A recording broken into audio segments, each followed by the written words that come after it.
SS versus USP, mga bagong pagbabago mula DEC 2025. Lahat ng senior citizens mahalagang update. Naririnig mo na ba ang mga balitang kumakala tungkol sa SSS at USP? Totoo ba ang bagong rules? Mas lalaki ba ang matatanggap na benepisyo? Or mas mahigpit na ang proseso? Simula December 2025, may malalaking pagbabago na direktang tatama sa lahat ng senior citizens at baka isa ka na doon. Pero teka, bago kakabahan o babahandang wasa, kailangan mong malaman ang malinaw na pagkakaiba ng SSS at USP. At bakit sobrang mahalaga ng update na ito? Kasi kung hindi mo ito naiintindihan, posible kang mawala ng benepisyo, mabawasan ng monthly na natatanggap mo, o kaya ma-delay ang claims na inaasahan mo. Sa video na ito, ibibigay ko ang pinakasimpleng paliwanag sa mga pagbabagong paparating. Kung paano nito maapektuhan ang pensyon mo at ano ang dapat mong gawin ngayon pa lang para hindi ka mahuli o mawalan. At may mga bagong rules na pabor sa'yo pero meron din na dapat bantayan. Kung ikaw ay senior citizen, may magulang na senior o gusto mo lang siguraduhin na protektado ang future mo, huwag mong palagpasin ang unang minuto ng video na to. Kaya bago tayo magsimula, i-like mo muna ang video na to para mas marami pang seniors ang makarinig ng important update na ito. Kaya ngayong alam mo na kung gaano kahalaga ang mga pagbabagong ito, simulan na natin agad ang pinakamahalagang tanong. Ano pa talaga ang nagbabago simula December 2025? At bakit napakaraming senior citizens ang nalilito, kinakabahan, at nagtatanong kung apektado ba sila? At bakit nabaglaan ang usapan tungkol sa SSS at USP? Marami kasi gungong naririnig sa radyo, sa TV, sa social media. May nagsasabing lalaki daw ang pensyon, may nagsasabing lilipat daw ang sistema, may nagsasabing tatanggilin ang ilang benepisyo. Ibuusapan natin ng malinaw, diretsahan at walang paligoy-ligoy. Pero bago ang pinakamalalim na analysis, isipin mo muna ito. Kung ikaw ay umabot ng 60, 65 o 70, hindi ba ang pinakagusto mo ay klaro, predictable at secured na monthly pension?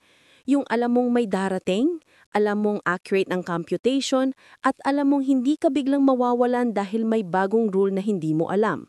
Kaya nga sobrang importante ng update na to kasi hindi lang ito simpleng dagdag o bawas. Ito ay tungkol sa kung paano titingnan ng gobyerno ang future ng pension system at kasama ka doon. Ngayon, balikan muna natin saglit ang basics at kasama ka doon. OFWs and voluntary members. Kung ikaw ay naghuhulag buwan-buwan o kahit minsan irregular pero tuloy-tuloy na bumalik, malamang ay SSS member ka.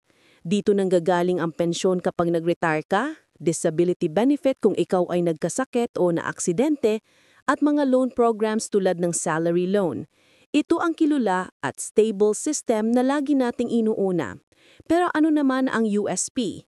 Dito madalas nagsisimula ang kalituhan.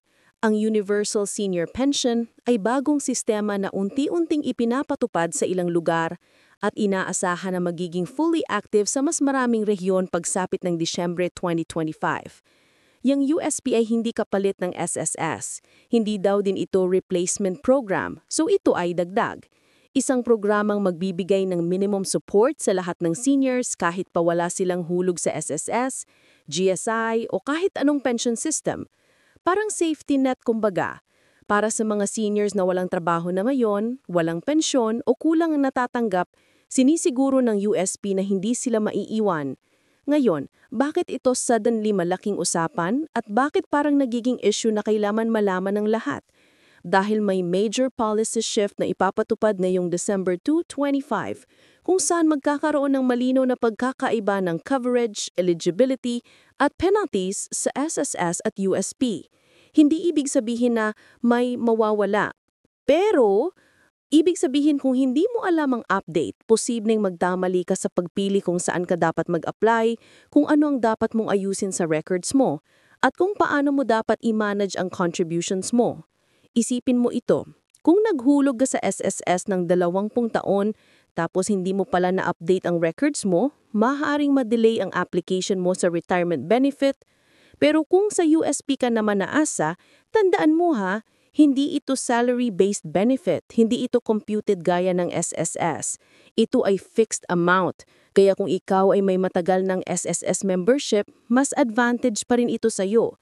Kaya sobrang mahalaga ng update na ito kung gaano kamalinaw ang pagkakaiba ng SSS at USP. Ngayon, pag-usapan natin ang pinakamalaking pagbabago. Ang Harmonization Rule. Ito ho ang bagong patakaran kung saan titiyakin ng gobyerno na hindi mag-overlap ang mga benepisyo ng SSS at USP. Ibig sabihin, hindi ka pwedeng umasa sa dalawang full pension systems nang sabay kung sakaling ikaw ay qualified sa isa at hindi naman dapat sa kabila. Pero ang maganda, hindi naman tinatanggal ang karapatan mo. Ang nangyayari lang ay binibigyan ng priority ang system kung saan ka tunay na miyembro at kung saan naghulog ka talaga. Kaya kung ikaw ay SSS member na may kompletong contributions, hindi maaapektuhan ang pension mo sa SSS. Ang USP naman ay magiging support system lamang sa mga seniors na walang natatanggap mula sa kahit anong pension system. Pero bakit mamulot ang issue na may matatanggal daw na benepisyo? Ito ay dahil may ilang social media post na nagsabing wala nang matatanggap ang seniors kung may SSS sila. Mali ito. Hindi nawawala ang SSS. Hindi rin makukuha ng USP ang lugar ng SSS. Ang totoo, mas nililinaw lang ng December 2025 changes kung paano mapapanatili ang sustainability ng dalawang sistema.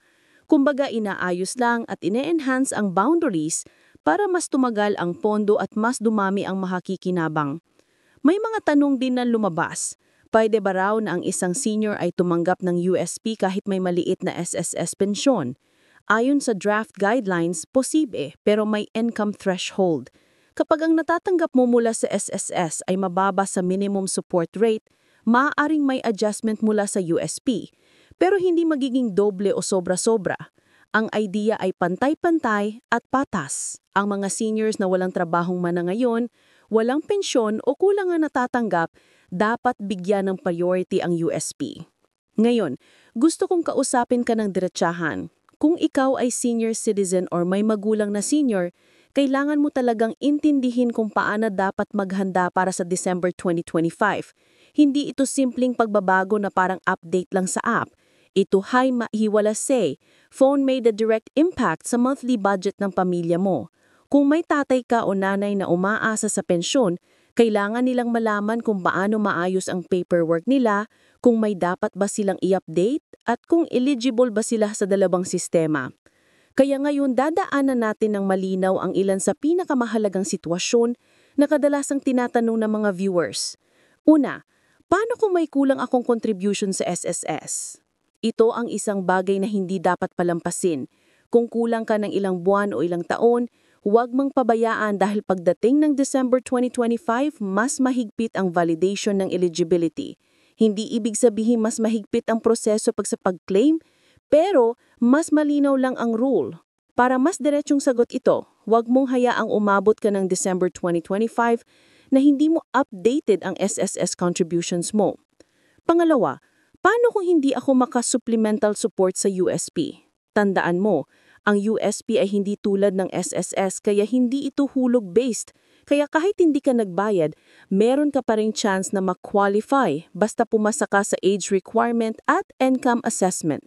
Pero muli, may rules na i-implement. Mga may stable pensions mula sa SSS, GSI or PVAO ay hindi uunahin sa USP. Kaya kung may SSS ka na sapat, walang problema, hindi ka naman mawawalan, may sistema ka na. Ang USP ay para sa mga wala. Ngayon, bago tayo lumalim sa technical aspects, gusto kong bigyan ka ng totoong halimbawa. Halimbawa, isang lolo na si Mang Dado, 67 years old. Nagtrabaho siya dati sa construction pero hindi regular ang hulog. Minsan 1 year tuloy-tuloy, minsan wala. Ngayon, approaching December 2020, kulang siya ng 3 taon para maabot ang minimum requirement. Anong dapat niyang gawin? Simple, maghulog pa rin habang may panahon. Hindi kailangan sabay-sabay. Hindi kailangan mabigla pero kailangan niyang kumilos. Dahil pagkatapos niyang maayos yon, fix na ang pensyon niya habang buhay. Samantalang may isa pang example, si Lola Mercy, 72 years old. Wala siyang hulog sa kahit anong pension system. Wala siyang SSS, wala siyang GSI, wala siyang natatanggap buwan-buwan. Para sa kanya, super beneficial ang USP dahil ito ang sistema na magbibigay sa kanya ng minimum monthly allowance para matulungan siya sa pagkain, gamot at utilities. Isa pang senior citizen na yumawat sa SSS at USP na lilitong. Basically, gusto ko ipaliwanag na basics muna. May mga bagong patakaran pero hindi ibig sabihin na mawawala ka sa benefits, pero hindi ka rin magiging doble bonus nang wala sa lugar. Ang magiging role ng USP sa iyo ay supplemental.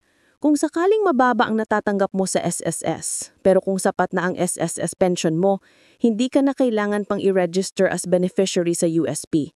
Dahil may coverage ka na, hindi ibig sabihin pinabayaan ka. Ang ibig sabihin may ibang seniors na mas priority kaysa sa iyo dahil wala talaga silang natatanggap. Ngayon, gusto kong bigyan ka ng reminder, pagbabagong ito ay hindi para maging pabigat sa seniors.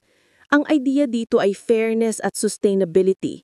Kasi kung ang pension system ay hindi maayos ang boundaries, pwedeng maubos ang pondo o madelay ang